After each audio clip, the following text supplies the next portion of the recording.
জানো তো এটা ভীষণ ভুল কথা যে বিয়ের দিনে সবারই লেট হয়ে যায় রিচুয়ালসের জন্য। কিছু মানুষ তো এটা ইচ্ছাকৃতই কাজ করে, যেগুলো করার ফলে ব্রাইড থেকে শুরু করে মেকআপ আর্টিস্ট, ফটোগ্রাফার সবাইকেই সমস্যায় পড়তে হয়। বিয়েটা শুধুমাত্র কিন্তু একটা পারিবারিক অনুষ্ঠান নয়, এটা যেমন একটা দায়িত্ব, একটা কর্তব্য, তেমনই পাশাপাশি সময় দেওয়াটাও অনেকটা বেশি জরুরি। আজকালকার দিনে যে মেয়েরা শাড়ি, চন্দন আর ফেস পাউডার মেখেই বিয়েতে বসে না, এটা কিছু মানুষকে বারবার মনে করিয়ে দিতে হয়। বিশেষ করে বাড়ির কিছু পুরনো দিনের মানুষরা, তারা জানেই না ব্রাইডাল মেকআপ মানে কি, কেন এত দেরি হয়, আবার তাদের সাজটা ভালো হওয়া চাই। কি বলি বলো তো এই সমস্ত মানুষদের। যাই হোক, ওদের কথা ছেড়ে এবার ব্রাইডের কথায় আসি। আমার ব্রাইডের কিন্তু কোনো রিকোয়ারমেন্ট ছিল না বিয়ের দিনটায়। ও একদম আমার উপরে ছেড়ে দিয়েছিল, যেমন আমি করব তেমনটাই ও চায়। তো আমি সেইভাবেই ওকে সাজানো শুরু করি। আর দেখো, এত শর্ট টাইমের মধ্যেও ওকে আমি কাট ক্রিজ করে দিয়েছি, ওকে আমি একটা অন্যরকম কলকা করে দিয়েছি। এই যে দেখো কলকাটা পুরোটাই করেছি একদম নিজের মতো করে, কোনো রকম কিচ্ছু চাইনি। আর বরাবরই তোমরা আমার কলকাটাকে ভীষণ ভালোবাসে, সেটা আমি জানি। এই কলকাটাও তোমরা জানিও তোমাদের কেমন লাগছে। বেশি কিছু না, এই যে যারা বড় বড় করে বলে যে এত কি সময় লাগে একটা মেকআপ করতে, আমি তাদেরকে একটা হোমওয়ার্ক দিতে চাই।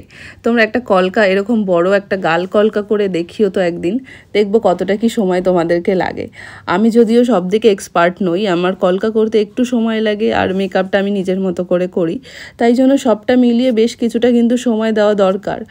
আর এই যে দেখো, ওকে ওর মেকআপটা কমপ্লিট করে তারপর আমি ওকে আয়না দেখতে দিই, আর ওর রিয়াকশানটা তোমরা দেখো। এত শর্ট টাইমের মধ্যে আমি ওকে প্রত্যেকটা স্টেপে জিজ্ঞাসা করছিলাম যে বলো কেমন তোমার পছন্দ, কেমন কিভাবে করব, চোখ টানা টানা করবো নাকি কোনো উইংস করবো না, লাইনার পরাবো না।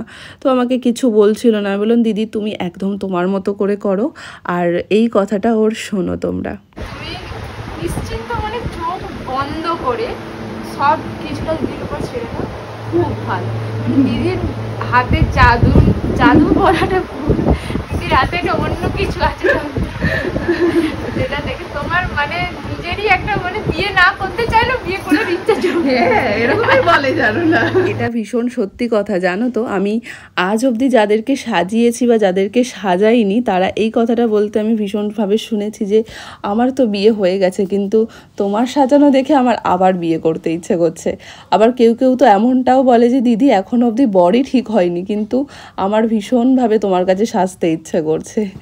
এবার আমি কি করব, তোমরা তাড়াতাড়ি তাহলে আর একবার সাজার একটা সুযোগ করে নাও আমার কাছে, যারা অলরেডি ম্যারিড আর যারা ভাবছো যে করবে একটা মেকআপ আমার থেকে, তাহলে তো ঝটপট একটা বর ঠিক করে বুকিং করে নিতে হবে।